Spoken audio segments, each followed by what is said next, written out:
21 de febrer és el dia de la llengua materna. A classe n'hem parlat. I després hem escrit unes autobiografies lingüístiques per explicar com en són d'importants les llengües per a nosaltres.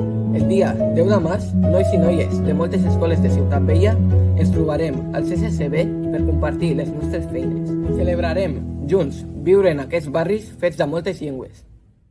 Quantes llengües creieu que existeixen al món? Teniu alguna idea?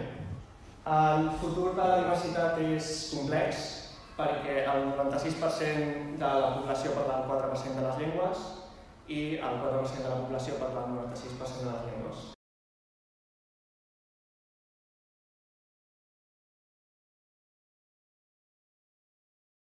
També sabia entendre el tagàlog i l'ilocano, tot i que em costava parlar-lo. Ja, primer llegiria el text en romanès i després en català.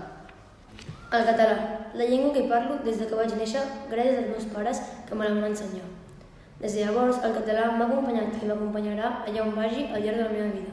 Jo parlo urdú, panjabi i pahari per comunicar-me amb la meva família i són les meves llengües maternes. Sense dubte, la llengua més especial per mi és l'àrab, perquè em transmet molta alegria i comoditat pel fet que em recorda els moments màgics i inolvidables que he viscut al Marroc.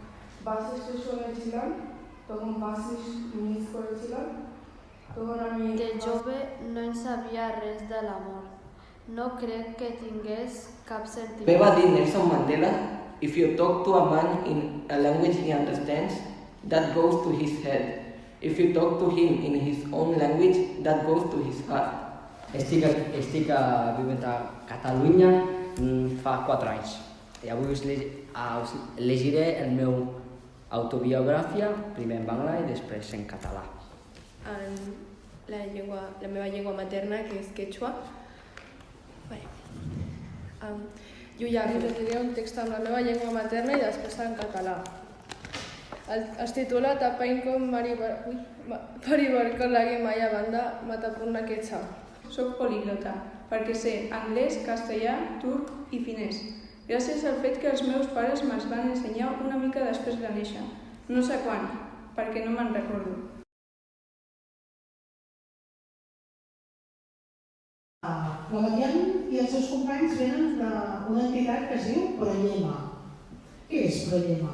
Prollema és un programa de llengua materna.